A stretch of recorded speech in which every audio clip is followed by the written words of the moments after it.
Beyond Time, bab 526-527. Untuk melihat video selengkapnya, sahabat bisa kunjungi playlist yang telah Sabta Novel sediakan. Yuk mari, kita berimajinasi bersama dan masuk ke alur ceritanya.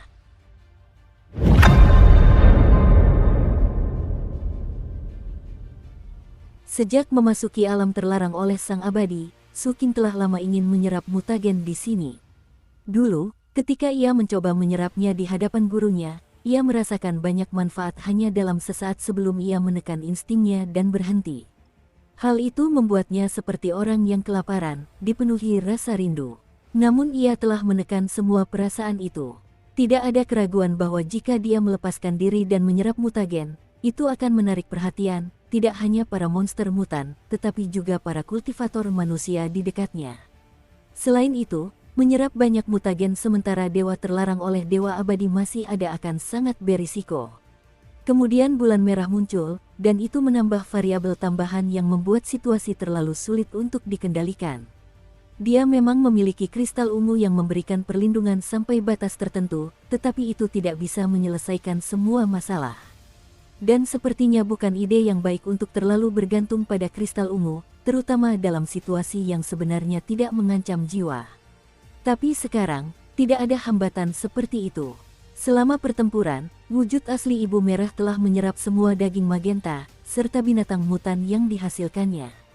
Terlebih lagi, fakta bahwa terlarang oleh Sang Abadi sedang runtuh berarti para kultivator manusia tidak akan lagi memperhatikan segala sesuatu dengan saksama.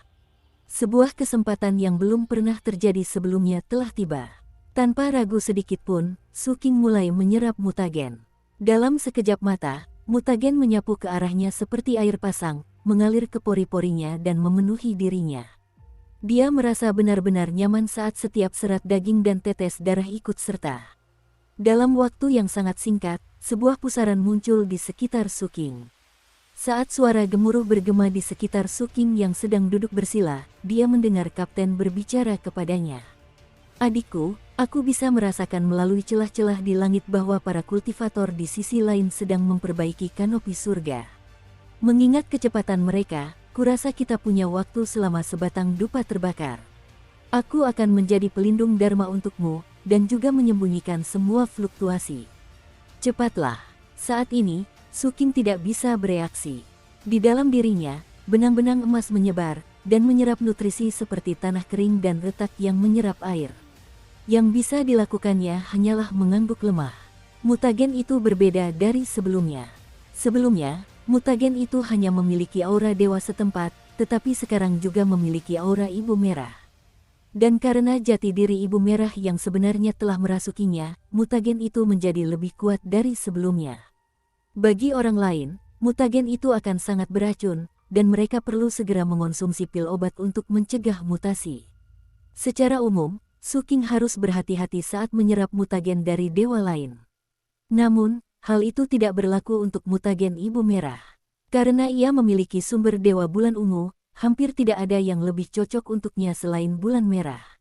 Oleh karena itu, ia dengan cepat menyerap semua mutagen yang tersedia. Saat ia menyerapnya, aliran vitalitas Dewa Emas berkembang di dalam dirinya. Inti racun terlarangnya, istana surgawi bulan ungunya, dan gunung kaisar hantunya semuanya membutuhkan vitalitas dewa untuk eksis, dan karenanya, mereka bergetar, menjadi seperti lubang hitam yang melahapnya. Hal itu menciptakan siklus berulang di dalam diri Suking. Langkah pertama adalah mutagen yang masuk ke dalam dirinya. Kemudian benang-benang emas menciptakan vitalitas dewa. Itu adalah langkah kedua. Saat setiap aliran vitalitas dewa diserap, itu menjadi langkah ketiga. Dan setiap langkah dalam siklus itu mengharuskannya untuk menyerap lebih banyak mutagen. Inti racun terlarang, bulan ungu, dan gunung kaisar hantu bagaikan tiga tungku yang terus-menerus menyala dengan dahsyat, dan kekuatan yang mereka gunakan untuk menyerap benang emas tampaknya menyebar keluar Suking. Akibatnya, mutagen menerjang ke arahnya dengan kecepatan yang lebih besar. Pusaran di sekitarnya segera menyebar hingga 300 meter, dan terus membesar. Akhirnya mencapai 1.500 meter, 2.400 meter, 3.000 meter. Seluruh area itu menjadi pusaran yang berputar. Sungguh mengejutkan. Mutagen yang tak terbatas menerjang ke arahnya dalam gelombang demi gelombang, menciptakan momentum yang tampaknya tak terbendung. Karena kini tidak ada dewa di Forbidden by the Immortal, seolah-olah Suking sendiri telah menjadi penguasa tempat itu. Di samping itu, sang kapten, yang hampir kewalahan, memandang dengan mata terbelalak. Luar biasa, gumamnya. Sambil menggertakkan giginya, dia menekan dahinya dengan kedua tangan, menyebabkan cahaya biru menyembur dari dalam dirinya. Rasa dingin yang membekukan menyebar ke segala arah, terhubung dengan pusaran di sekitar Suking dan memperkuat efek penyembunyiannya. Di lokasi lain, penguatan seperti itu tidak akan efektif. Itu akan terlihat mencolok seperti obor terang di malam yang gelap. Tetapi obor di tengah lautan api tidak akan menarik banyak perhatian. Forbidden by the Immortal berada dalam kekacauan sedemikian rupa sehingga persis seperti lautan api itu. Jadi, memang seperti yang dikatakan Kapten. Selama mereka tidak berlama-lama di sana, mereka akan aman.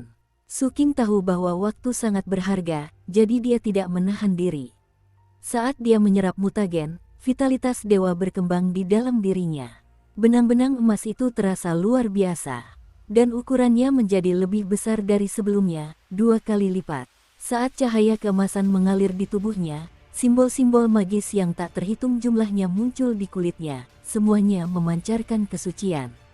Seolah-olah dia bukan lagi manusia biasa. Sebaliknya, dia memancarkan aura seorang dewa.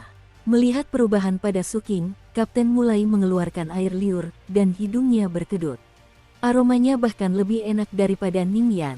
Mata sang kapten berbinar-binar. Aku berharap bisa mencicipinya. Hanya 1 gigitan kecil saja. Sang kapten menelan ludah, namun air liurnya malah semakin menetes. Saat kapten bimbang di dalam hatinya, inti racun terlarang Suking menyerap begitu banyak vitalitas dewa sehingga, untuk pertama kalinya, ia mengalami transformasi. Suara letupan terdengar dari inti emas hitam pekat itu, dan retakan muncul di permukaannya. Saat retakan itu menyebar dan menjadi lebih banyak, fluktuasi kebangkitan mulai menyebar. Di dekatnya, Istana Surgawi Bulan Ungu dan Gunung Kaisar Hantu, meskipun sedikit lebih lambat, juga menunjukkan tanda-tanda transformasi yang serupa. Setengah batang dupa berlalu, dan inti racun terlarang itu hampir tertutup retakan. Kemudian, suara letupan keras terdengar saat cangkang luarnya runtuh. Sesosok iblis hitam muncul dari dalam. Wujudnya persis seperti Suking, dan merupakan wujud jiwa Dao dari inti racun terlarangnya. Setelah terbang keluar, iblis hitam itu membuka mulutnya dan melahap cangkang inti racun terlarang yang hancur. Getaran menjalar melaluinya, lalu meledak dengan kekuatan racun terlarang yang begitu mengerikan sehingga jelas-jelas 1 tingkat lebih tinggi dari sebelumnya. Cahaya hitam berdenyut dari benda itu, menyebar ke seluruh alam kesadaran Suking dan memenuhi tubuhnya. Sang kapten, yang selama ini memperhatikan Suking dengan saksama, menyadari perubahan tersebut. Rasa yang berbeda, sepertinya lebih enak, tapi aku juga tahu kalau aku memakannya, hidupku saat ini akan berakhir. Apa? Racun apa itu? Saat mata kapten membelalak dan jantungnya berdebar kencang, aura Suking sekali lagi meningkat. Kali ini, sumber peningkatan itu adalah Istana Surgawi Bulan Ungu. Sebelumnya, Suking telah menggunakan kekuatan racun terlarangnya dan mutagennya sendiri untuk menekan proyeksi bulan merah di lautan kesadarannya, sehingga mengambil sebagian sumber kekuatan dewa. Karena kemudian menjadi bagian dari Suking sendiri, warnanya menjadi ungu. Dari zaman kuno hingga sekarang, hal seperti itu jarang terjadi. Dan biasanya, itu hanya terjadi ketika seorang dewa tingkat tinggi melahap dewa tingkat tinggi lainnya. Saat itu, bulan merah telah merasakan sebagian dari sumber kekuatan ilahinya hilang, dan sempat terbangun. Meskipun berjaga-jaga, bahkan dewa yang maha tahu dan maha kuasa pun tidak dapat menemukan petunjuk apapun tentang apa yang terjadi. Sumber kekuatan ilahi itu telah lenyap tanpa jejak. Kecenderungan pertamanya adalah percaya bahwa dewa lainlah yang bertanggung jawab. Kini, di dalam Istana Surgawi Bulan Ungu miliknya, sumber kekuatan dewa yang dulunya milik bulan merah dengan cepat berubah. Di dalam bulan ungu, ia menjadi sesuatu yang lain. Dari dalam bulan ungu muncullah sesosok berjubah ungu panjang, dengan rambut ungu panjang. Meskipun agak mirip dengan dewa di bulan merah, wajahnya sama persis dengan Suking. Inilah jiwa Dao bulan ungu milik Suking. Saat muncul, ia memberi isyarat memanggil ke arah bulan ungu di belakangnya. Bulan itu kemudian berubah menjadi simbol yang hinggap di dahinya. Ia lalu berjalan ke ujung istana surgawi, duduk di singgasana di sana, kemudian menatap Suking dari lautan kesadaran. Suking menoleh ke belakang dengan perasaan ilahi. Ketika dia melihat setiap jiwa Dao, itu membuatnya merasa seperti sedang menatap dirinya sendiri. Perasaan keterkaitan diri itu membuat Suking menyadari bahwa esensi yang pernah menjadi milik bulan merah benar-benar telah menjadi bagian dari dirinya, dan sekarang sedang tumbuh. Jika terus tumbuh, dan segala sesuatunya berjalan sesuai harapan, maka di tahun-tahun mendatang, dia mungkin akhirnya dapat mendorong jiwa Dao bulan ungu ke tingkat tertinggi. Pada titik itu, secara teoritis ia dapat menggantikan bulan merah, dan menjadi dewa tinggi dengan haknya sendiri. Jika itu terjadi, Suking mungkin bisa mengubah semua makhluk hidup, memastikan bahwa dalam ingatan mereka tidak pernah ada bulan merah. Mereka akan percaya bahwa bulan ungu adalah satu-satunya keberadaan sejati sejak zaman kuno. Guru benar, para dewa, sama seperti kita, hanya saja mereka berada di tingkatan yang jauh lebih tinggi. Mereka bisa digantikan. Saat kesadaran itu menghantamnya, dia melanjutkan pekerjaan penyerapan.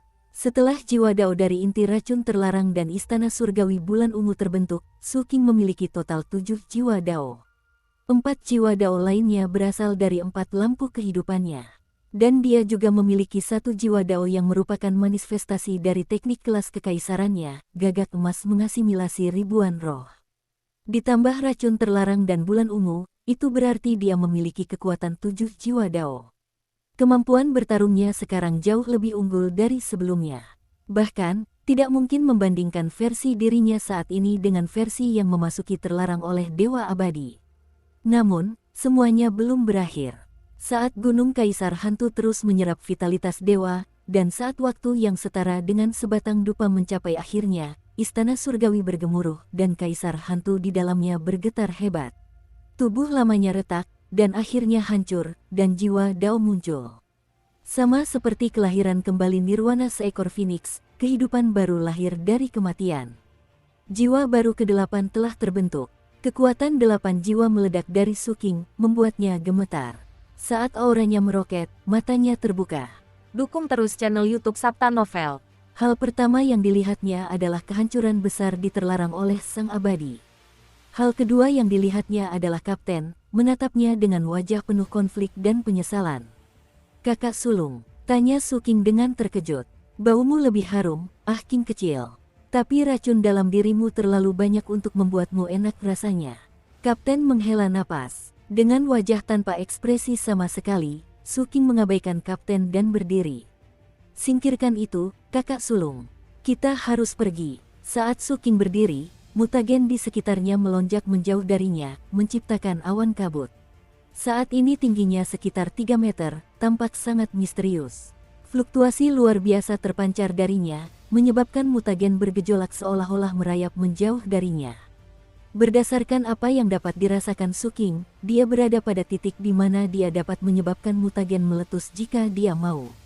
Sekarang setelah dewa terlarang oleh dewa telah binasa, dia secara bertahap menjadi penguasa tempat itu. Sayangnya, tingkat kultivasi saya saat ini tidak cukup untuk menampung lebih banyak mutagen lokal. Sambil menggelengkan kepala, Suking menekan keinginannya untuk mendapatkan lebih banyak mutagen.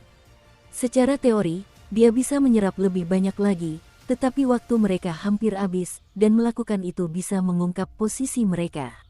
Ada alasan lain yang mendorong Suking untuk berhenti menyerap mutagen. Dan itu adalah, dia merasakan jari dewa bergerak di D132.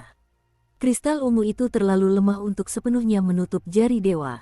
Dan jika jari itu terkena mutagen lokal, sangat mungkin ia bisa keluar dari dalam diriku. Dia menghela napas karena kristal ungu itu tampaknya tidak berguna saat ini. Sementara itu, Kapten berada di samping, menatap Suking yang tingginya 3 meter, dan membandingkan tinggi badannya sendiri. Alisnya terangkat sepenuhnya. Suking mengerti maksud tatapan itu. Sebuah getaran menjalari tubuhnya saat ia kembali ke tinggi normalnya. Setelah itu, ia merasa berbeda. Sebelumnya, ia tahu bahwa tubuhnya yang telah diubah bentuknya tidak biasa. Namun, ia tidak mampu mengendalikan benang emas di dalam dirinya, dan akibatnya tidak mampu mengendalikan tubuh dewa. Saat ini, ia memiliki kendali yang cukup sehingga ia dapat mencapai ketinggian 3 meter. Ketika berubah dari tinggi normalnya menjadi 3 meter, ia berada dalam keadaan yang sama sekali berbeda. Dalam keadaan terakhir, ia jauh lebih kuat. Kapten tampak senang melihat Su Qing kembali ke tinggi badannya yang normal. Sebelumnya, ketika dia menyadari Su Qing telah menjadi lebih besar, dia hampir saja melepaskan salah satu segel di dalam dirinya sendiri agar dia bisa melakukan hal serupa. Namun, saat itu juga, suara gemuruh yang hebat memenuhi kubah langit. Ketika celah-celah di atas hancur dan runtuh, sebuah jaring putih muncul di atas kepala. Setelah dilihat lebih dekat, terlihat bahwa di atas jaring tersebut terdapat cukup banyak kultivator dari pasukan. Mereka sedang melepaskan jaring tersebut, yang kini menyebar di langit. Sementara itu, gelombang keempat kultivator sudah mulai berdatangan melalui pintu masuk. Dari kejauhan, terlihat bahwa Pangeran Ketujuh tidak memimpin. Sebaliknya, kelompok itu dipimpin oleh 3 panglima tertinggi dari 3 istana. Di belakang mereka terdapat banyak kultivator kekaisaran, yang dengan cepat menyebar untuk membersihkan mutagen, atau memperbaiki langit yang hancur. Dengan bekerja di kedua front, mereka berusaha untuk segera menstabilkan daerah tersebut. Rupanya, itulah sebabnya mereka membutuhkan waktu sebelum masuk. Pada saat yang sama, Su Qing dan Kapten merasakan pedang komando mereka bergetar. Sebuah perintah telah datang, yang mengharuskan semua kultivator dari 3 gelombang pertama untuk pergi dalam waktu 2 jam. Setelah itu, terlarang oleh Dewa Abadi akan diubah menjadi wilayah khusus yang tidak dapat dimasuki tanpa perintah khusus. Terlebih lagi, siapapun yang tidak pergi dalam waktu yang ditentukan akan dianggap sebagai penyusup. Jika guru benar, kata Kapten, maka Pangeran Ketujuh pasti telah menyelesaikan misinya di sini. Sekarang, dia menganggap semua ini sebagai hadiah pribadinya. Tatapan gila tiba-tiba muncul di matanya. Kau pergi, adik kecil. Aku akan menunggu sebentar lagi. Su Qing mengamati kapten itu. Melihat tatapan gila di matanya, dan juga mengenal kakak sulungnya, dia tidak berusaha membujuknya untuk pergi. Meskipun begitu, risiko untuk tetap tinggal lebih besar daripada manfaatnya bagi Su Qing. Lagi pula, dengan Pangeran Ketujuh yang bertanggung jawab atas segalanya, dan jika terjadi sesuatu yang benar-benar salah diterlarang oleh Dewa Abadi, akan sulit untuk melarikan diri. Setelah berpikir sejenak, Su Qing mengangguk. Baiklah, kalau begitu, aku akan pergi sekarang. Guru sudah mendapatkan rampasan terbaik, dan dia mungkin sedang menunggu kita di luar. Aku akan bekerja untuk memastikan kita mendapatkan bagian yang adil dari orang tua itu. Jangan khawatir sama sekali, kakak sulung. Kau bersenang-senang saja. Setelah mengatakan itu, Su Qing berbalik dan pergi. Terkejut, sang kapten berlari menghampiri Su Qing. Su Qing menatapnya dengan heran. Kakak sulung, aku akan kembali ke perkemahan. Apa yang kau lakukan? Kapten tertawa terbahak-bahak dan merangkul bahu Su Qing. Aku berubah pikiran. Orang tua itu benar-benar kejam. Aku khawatir kau mungkin tidak tahu bagaimana menghadapinya. Ah, sudahlah. Demi dirimu, adikku, aku akan melupakan harta karun lain yang diperebutkan di sini. Oh, jawab Su Qing sambil menatap kapten dari atas ke bawah. Kapten itu mengedipkan mata beberapa kali dengan sangat tulus, lalu mendesak Su Qing untuk segera bergerak. Maka, keduanya berlari kencang, memastikan untuk tetap menyembunyikan diri hingga mencapai zona aman. Perangkat magis di zona aman membersihkan mutagen. Namun, tingkat mutagen sangat tinggi sehingga terkadang terlihat sisa-sisa mengerikan dari para kultivator yang bermutasi dan mati dalam prosesnya.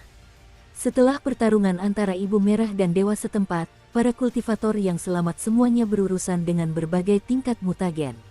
Untuk saat ini, yang bisa mereka lakukan hanyalah menekannya dan menunggu sampai mereka berada di luar untuk mengambil langkah-langkah membersihkannya.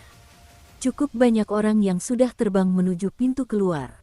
Su Qing mengamati kerumunan, dan meskipun ia melihat beberapa wajah yang familiar, ia tidak melihat Qing Qiyu atau Kong Xianglong. Karena itu, ia mengeluarkan pedang komandonya dan mengirim pesan kepada mereka untuk menanyakan kabar mereka.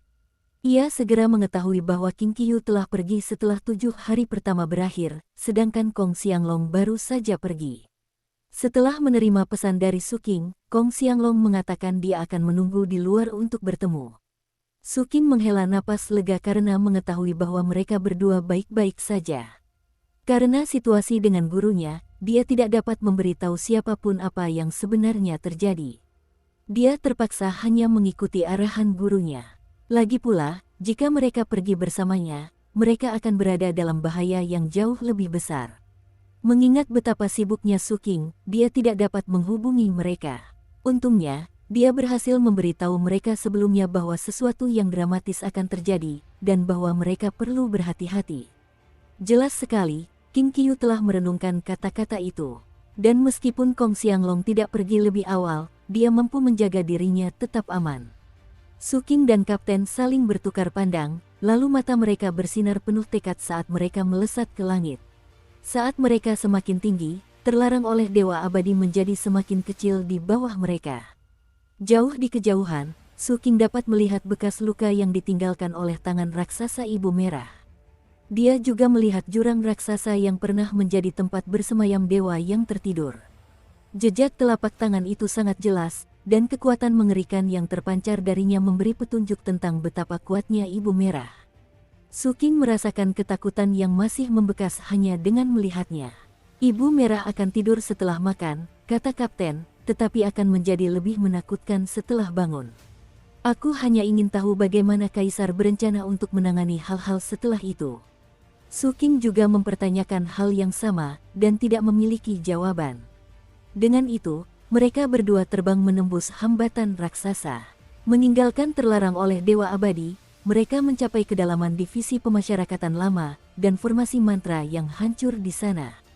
Sepanjang jalan, mereka melewati jaring yang dibentuk oleh puluhan formasi mantra, yang dirancang untuk mengisolasi mutagen. Saat mendongak, melewati lubang yang dulunya merupakan divisi pemasyarakatan, mereka melihat langit gelap. Saat itu malam hari, sekitar selusin tarikan napas berlalu, setelah itu mereka terbang keluar dari divisi pemasyarakatan lama. Mereka disambut oleh angin sepoi-sepoi yang menyegarkan yang mengangkat rambut mereka dan membuat pakaian mereka berkibar. Dibandingkan dengan dunia tertutup Forbidden by the Immortal, dunia luar jauh lebih ramah. Bulan di langit tidak berwarna merah. Hal itu saja sudah membuat Suking dan Kapten tanpa sadar menghela napas lega. Satu hal yang langsung mereka perhatikan adalah kamp militer lama telah lenyap.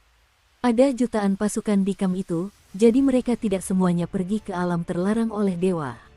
Berdasarkan perkiraan Suking, tampaknya tidak lebih dari 1 juta pasukan kekaisaran yang masuk ke sana.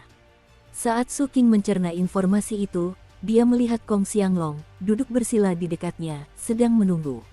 Setelah menyadari kehadiran Suking, dia berdiri dan terbang mendekat.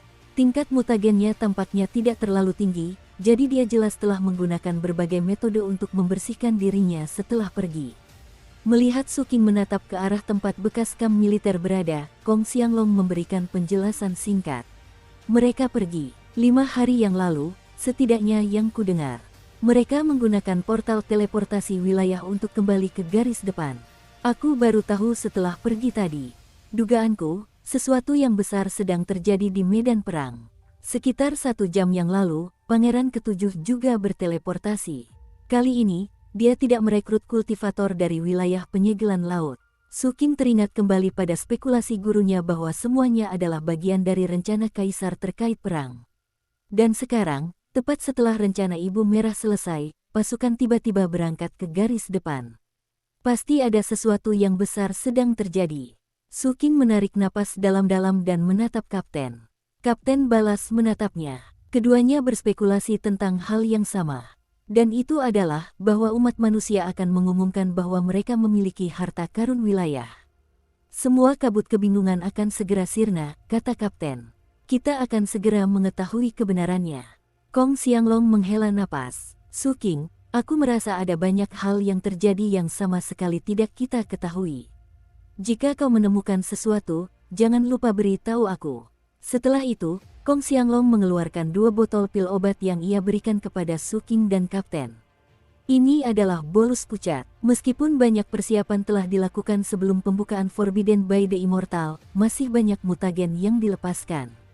Karena begitu banyak orang kembali dengan tingkat mutagen yang tinggi, bolus pucat telah habis terjual hampir di mana-mana. Pada dasarnya tidak mungkin untuk membelinya. Itu adalah beberapa persediaan yang telah saya kumpulkan sebelumnya. Ambillah. Sambil terkekeh, Kapten mengambil sebotol, membukanya, menuangkan 2 gumpalan pucat dan meminumnya. Proses tersebut menyebabkan aroma obat menyebar, membersihkan area tersebut dari mutagen. Ketika Su Qing mencium aroma itu, rasanya familiar, seolah ada aroma lain selain aroma obat biasa. Aromanya sangat samar, dan memberinya perasaan deja vu yang samar. Sambil mengulurkan tangan, dia mengambil botol yang lain. Bolus pucat adalah versi yang lebih baik dari bolus putih, yang telah dibuat oleh wakil gubernur bertahun-tahun yang lalu. Bolus ini 2 kali lebih efektif daripada bolus putih, dan dianggap sebagai berkah bagi umat manusia, terutama Kabupaten Sisiling. Sayangnya, beberapa bahan utamanya sangat sulit diproduksi, sehingga pasokannya selalu terbatas pada ibu kota kabupaten. Meskipun demikian, banyak orang telah mendapatkan manfaat darinya, terutama karena harganya sebenarnya lebih murah daripada bolus putih. Akibatnya, banyak manusia dapat mengonsumsinya. Meskipun Su Qing tidak membutuhkan pil seperti itu, ada beberapa rahasia yang ingin dia jaga seketat mungkin, itulah sebabnya dia menerima botol tersebut. Selanjutnya, dia menyampaikan beberapa spekulasi gurunya kepada Kong Xianglong. Ada banyak detail halus yang harus ia rahasiakan, tetapi ia mampu memberi Kong Xianglong gambaran umum. Setelah mendengar teori-teori itu, Kong Xianglong gemetar dan kemudian kesulitan mengendalikan napasnya. Matanya sudah merah, dan tangannya terus mengepal dan membuka kepalan. Jelas sekali ia sedang memikirkan kematian Tuan Istana Kong. Akhirnya, ia membuka mulutnya untuk berbicara, hanya untuk menutupnya kembali. Akhirnya, tangannya mengepal dan dia berkata, "Aku hanya berharap kita manusia akan keluar sebagai pemenang."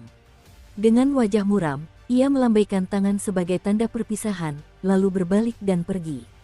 Kong Xianglong jelas masih sangat muda, tetapi saat ini, ia tampak seperti menua dengan cepat. Sang kapten memperhatikan kepergiannya dan berkata dengan lembut, "Kong Xianglong benar-benar orang yang hebat."